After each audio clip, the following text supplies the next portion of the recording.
thing in your nightmare, that thing that's holding you back, that thing that's dragging you down, that thing is you. You will not outwork me. And the whole gig is just a giant hustle. That's all it is.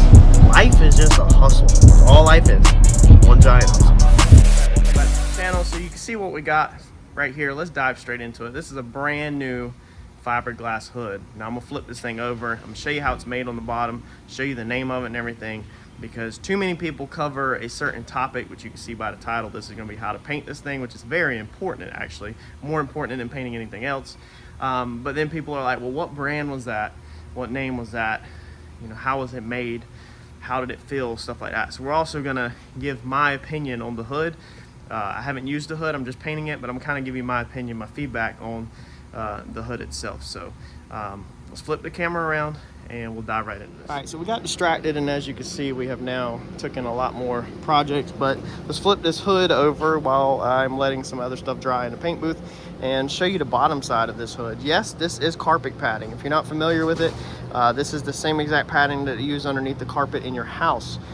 It is solid, so I'm assuming, just a complete 100% guess, is what they do is they probably take the carpet padding and soak it in like the fiberglass resin and then lay it over there, and they fiberglass over it. You can clearly see the sheets laid over top of it, and that would add, you know, a stiff border but allow it to be flexible, is my only guess. Now obviously I can't push on this to tell if the carpet padding is still soft, but I'm willing to bet that it is full of resin. The company that makes this hood is Feather Carbon, so there's the email address if you want to contact them, or their phone number. Now I can go ahead and tell you that this hood is extremely flimsy. It is extremely flimsy. It is the most flimsiest hood I have ever touched or seen in my life. I mean, I haven't been around race cars my whole life, but this thing is just crazy flimsy, like ridiculous. So it's definitely a challenge to move. If you slightly bump the corners or anything on the ground, it's going to shatter or chip. I'm not going to say shatter. It's going to chip. And you just got to be a little extra careful with this, but this thing weighs nothing. I don't know if you can get a hood lighter than this. Now what we're working on is I have already rounded the edges. I'm going to finish rounding these out a little bit more for him, but I have rounded these edges off to get rid of that sharp point because it's so easy to bust and crack. So we've took all the edges and round them off. Now as soon as you touch these edges, I'm going to show you how I do this last edge, because as soon as you touch the edge, it's gone like that, because there's nothing to the hood. So if you're not careful with this step, before you know it, your edge will literally be at a 45, just because there's nothing there. I mean, it is so freaking thin that it's literally just gone as soon as the sander touches it. So let me throw you on a tripod, and I'll try to show you exactly how we round these corners off. So what I'm going to use is the 90-degree grinder with 36 on it. This is what I use for pretty much everything, and I'm not going to sit here and push on this and roll it, because literally it will just disintegrate and the hood will be gone. But if you notice, we're just going to touch it, and basically we're going to do a padding technique to get this curve in here. If you lay this thing on here and you start trying to shape it, literally within a millisecond it's going to be way too far in. So here we go.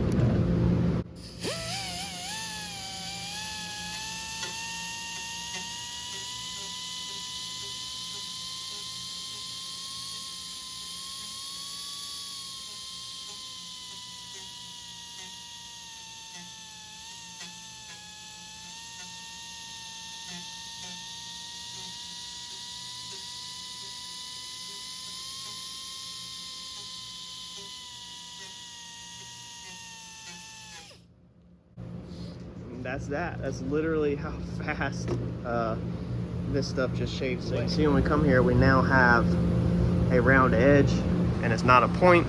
It matches all the other stuff. You're gonna have to be very careful with this stuff because it will just be gone before you even know it, and all the money you spent. We're going to, like I said, put a little bit of radius in these.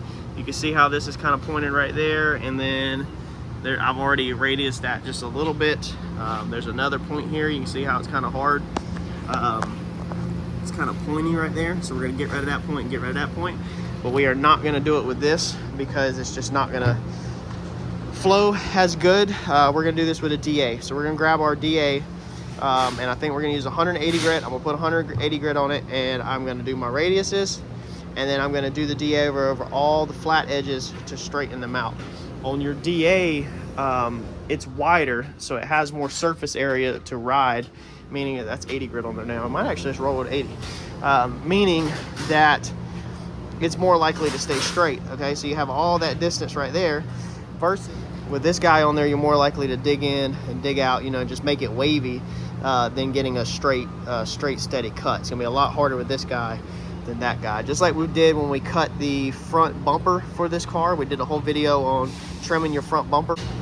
Very important step to making it look right. This is what you have to do, or if not, after it's painted, these edges they're just not going to look perfect. So let's plug the DA in, and I think I'm actually gonna roll with this 80. This 80 is a little bit worn down, but anywhere from 80 to 180 is what I'd recommend if you're a beginner. Maybe 180 be safer because it's not going to cut as fast as this 80, but I think I'm gonna get in here and get this thing done with 80 grit. So let's roll.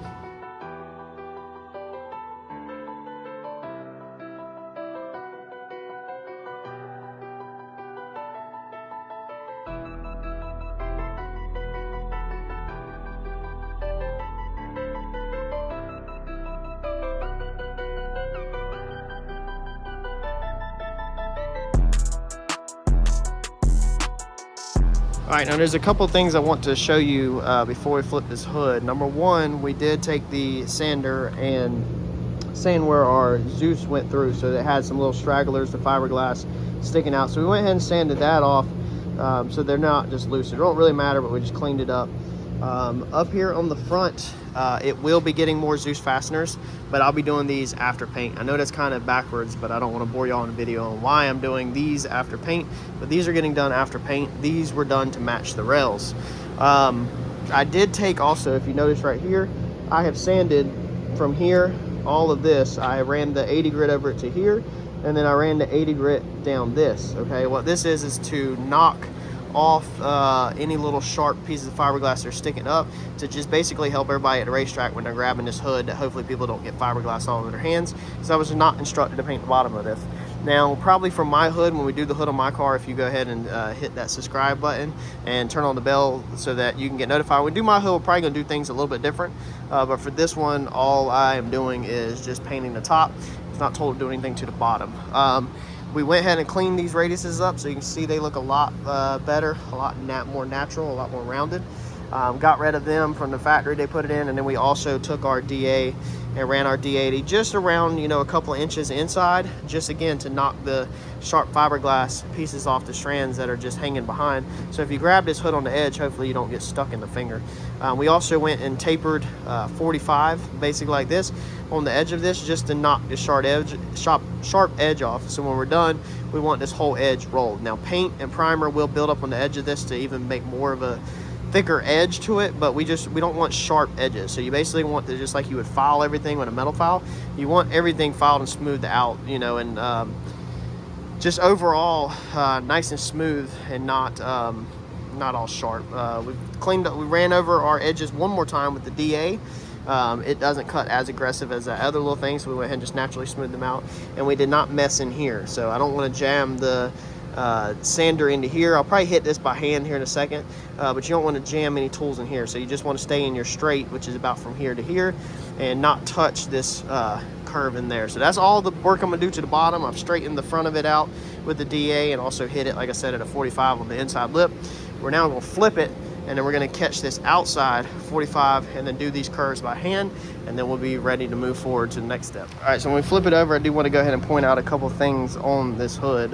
These lines are on here because this is where I was gonna cut this at, and then Randy did decide that he would rather have the hood overlapping the headlight. Basically, my cut right here would make it so that it's equal around the headlight, but he had an idea that, you know, the hood overlapping the headlight will help hopefully keep the wind a little bit from getting underneath it. So that's why we have them lines here. So in your situation, if you wanted yours to match your headlights around it, you would need to mark that and actually cut that to fit the headlights. If you're going super fast like him, you might want to do it his way and maybe let the hood overlap a little bit to kind of seal that front end up, so that air is not getting inside of there. So that's the reason why the lines are there. and that's kind of how yours would look if you're going to trim it. Now, something else from shipping that we noticed right out the gate is this right here. So if you watch in the light, this is basically been dropped or hit. The impact point is right here, and that's why it had spider cracked all out. Now, what you could do is grind all this out and put some fiberglass resin over it, brush some resin over it, and then sand all that out and do fiberglass repair to that. But it's not exactly my specialty, and we're trying to get this thing together, so we're not trying to put a ton in it. He don't even know if he's keeping his hood long term. This is just what we're using now, so we're literally just gonna rock and roll with it. We're hoping that this gets basically buried in primer. I'll probably sand this out just a little bit, but due to how this hood is thinner, I don't want to sand this hood out a lot, because then I'm making it even thinner than it already is the more material I take off. So I'm probably just gonna lightly sand it to basically knock some of the white color off of it, and then we're gonna rock and roll with a couple thick coats of primer all the way over it. All right, so this video has been kind of jumping all over the place. I apologize. If y'all are new to the channel, you know how hectic my life is. It's extremely crazy. As you can see, we're losing sunlight outside. It means I'm pulling night shift. This seems to be pretty common lately on Randy's parts. I want to pick right up where we left off, flip the camera around, and we're going to continue on with this, but I just kind of wanted to briefly explain the reason why this video is probably jumping around as far as what's in the background, noises and stuff like that. It's nighttime, I'm here by myself, pulling another night. Let's roll. All right, so before I left out of here, we actually had a really hectic afternoon. From about 3:30 to 5 o'clock, I was just bombarded. A lot of sounds and noises here, and I didn't get to film. What I have done is where we're at right now is, like I just said, we took 180 grit, or I took 180 grit, and you can see I have sanded this area out right here. So you can see where this is all dull, okay, and it's not glossy, right? That's where our crack was that I just showed you. So that's where all of our cracks were. Besides that, I have not touched anything else. We did our rounding of our corners. We took the DA around everything and kind of smoothed all this out. Straightened our lines out as best as we could with our DA. And then we took Scotch-Brite with soap and water. So if you're new to the channel, this is what we use. That's for washing the car. There's our Scotch-Brite and soap and water. So we have just a 5-gallon bucket. This is pretty basic. In this bucket, you'll put Dawn dish soap, okay? It's a degreaser, and then you're gonna use a burgundy Scotch pad. You can also use gray. A gray scuff pad is finer than a burgundy scuff pad. So a burgundy scuff pad is a lot more coarse. That's pretty much what I use on everything. And then you're just gonna have clean water, and you're just gonna take that and you're gonna scuff everything down. Yes, I'm in flip-flops. It's nighttime. I consider this vacation. So I'm on vacation, y'all. You can scuff everything down with your burgundy Scotch pad. So this is what your scuff pads will look like brand new. If you're going to the parts store, Vance Auto Parts, O'Reilly's, whatever, you're looking for scuff pads like this, okay? They're just big squares. That's what they look like. Okay, you can also search for these on Amazon or eBay. I normally tear them in half and only use a half at a time. You'll just look up burgundy scuff pad, should pull it up, or burgundy Scotch-Brite. You know, them keywords should pull it up on Amazon, eBay, or anything like that. So this hood is to the point where it is ready for primer. Now tonight I'm gonna try to prime this. I'm gonna try to prime this boat motor cover. I'm gonna try to plastic repair and film on that bumper, and then hit that bumper too. So I got some stuff to do before we shoot primer on this, but we're gonna shoot primer on this in a second for y'all. This part right here is very, very important. So you need to understand that when a fiberglass part is made, that it goes inside of a mold. If you're not familiar with how fiberglass parts are made, they go inside of a mold, and it has to be a release agent put on it to get the mold to actually pop out so it don't stick to it. Just like if you're baking something, you know, and it sticks to the baking sheet or the pan or whatever, you got to put something on there, butter in cooking cases, so that the item will release from the thing that's baking it. Okay, so the hood will be in a mold, and then it needs a release agent to let it go. The problem is the release agent is not your friend. The release agent actually hates you as a painter, and it will cause you big, big problems. So when you get a brand new hood, this is the one thing that you do not need to miss or misunderstand, is that you have got to get all of that release agent off of there. Meaning that, you know, your first step is going to be your Dawn dish soap, soap and water, scuffing it really good. Hopefully that's going to cut it all off. You could use a degreaser if you want to add to it. I'm confident with my Dawn dish soap and water. And then the second thing is, before we prime this, we're going to wipe it down, prime or paint. We're going to wipe it down with a wax and grease remover really good to make sure we have all that stuff off. Now you can actually feel on the bottom side of this hood when you're grabbing this hood that it is almost sticky. It has a slight stickiness to it. That's going to be the release agent. That's how fresh this part is, pretty much. It's never been painted or prepped or anything like that. So people handling that, even if there is none left on the top because they have gel coated or whatever the process is that somebody may comment underneath this video, okay, there can still be release agents that come from underside of the hood to the top from handling it. So just because somebody might tell you that there's nothing on the top, that you're good to go, you don't need to take that chance. You have got to clean this thing good, or you run into a chance of contamination. If you run into contamination in your paint, there's ways to work around that. I don't know if we're going to have contamination or not. Sometimes even if you clean it really good, you can still get contamination. It's just part of it. Contamination will look like little fish eyes, basically like little craters in your paint or your primer whenever you go do it, and then you know you got contaminations, and then you kind of have to stop, let it dry, sand it, or you use a fish eye eliminator, which I can show you that real fast just in case. And you know, you move on from there, and you fix the contamination problem, you keep on rolling. We're hoping to hit this right the first time, but I just wanted to explain that real fast, the importance and how it works and how you may have contamination in your product. So I'm gonna move on to my other products, and then here in a second for you, you're gonna see this thing in the booth, and we're gonna get primer on this thing and see how it turns out. If you were to run into contamination, or you wanna play it safe, let's see here, that is Catalyst. Here's the fisheye eliminator I use. So MX194, you can search this on probably Amazon, eBay, part store, paint store. It's a PPG product. This is fisheye eliminator. So if you want to go ahead and have some of this on standby, this is a very good product to have around just in case. And this could save your butt in a pinch and make it so that you do not have to repaint all over again. So if you're painting and you get the fish eyes and you get the craters, they're gonna look like little tiny craters. Then what you're gonna do is you're gonna put a little bit of this, maybe a cap full. You're gonna put a little bit of this inside your paint gun with your product. You're gonna stir it up good, and then you're gonna go back and shoot it a little bit more over this. This is gonna help stop the fish eyes.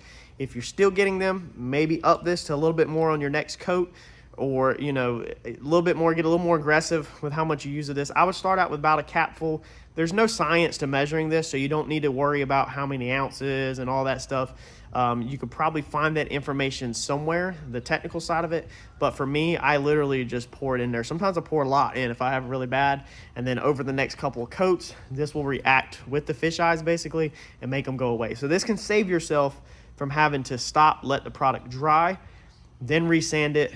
Hopefully you get it clean, and then respray it by having this on standby, ready to roll. So maybe go ahead and order up some right now. That way you got it. So the product that we're going to shoot on this hood is going to be a Vitek TEK 600. This is a urethane primer. Now this one is a DTM, which is direct to metal. That's what I bought last time because they were out of the other stuff. This means that this will just go over if you have a hood or a fender that has a little cut through, you know, where the paint sanded off and you have a little bit of metal. This primer is made for that, where it can go directly to the metal, but it's not made to coat like a whole tube chassis with. Then you would need your etching primer that we have went over in other videos, including the race car videos. But this is what I grabbed last time. This is what we're using. This is going to mix a 4-to-1, 4 parts primer, 1 part hardener, and it has the numbers and everything on the side. So I'm gonna pour this up, get it in my cup, and we're gonna go shoot some filler primer on Randy's hood, so we actually have something to block and sand. All right, now what I'm using to wipe this hood down with is going to be a wax or grease remover. Here is the part number 36700. It's made by Vitek.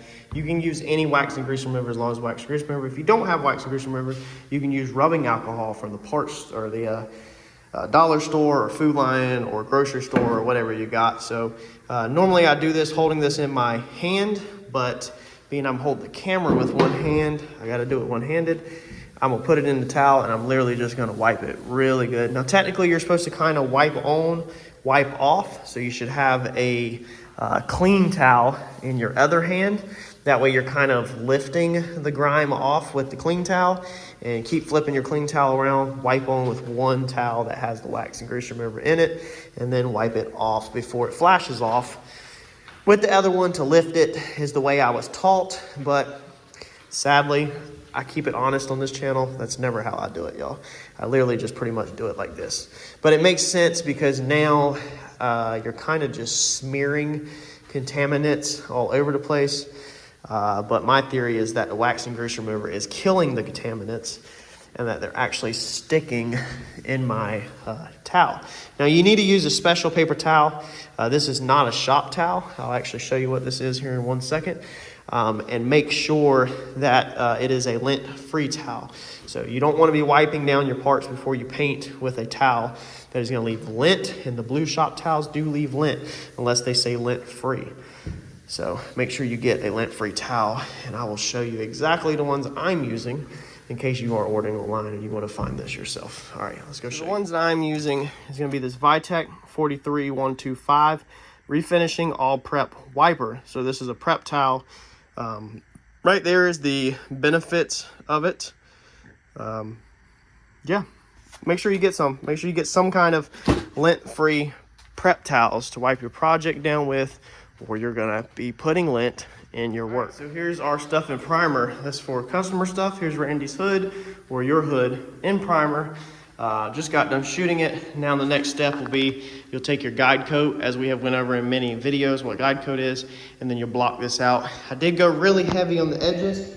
As you can see right there, a little buildup. So I made sure I literally went over all my edges really heavy because I want that edge to kind of get sealed up. And then when I sand it, I'm gonna sand off that heavy little lip that's on there. But I made sure, I kind of threw my fan pattern like this at it so that I was kind of blasting primer into the edge, but hopefully not too much underneath it. Yeah, no, we didn't really get too much underneath it at all. That way it don't look like crap since we're not painting the bottom.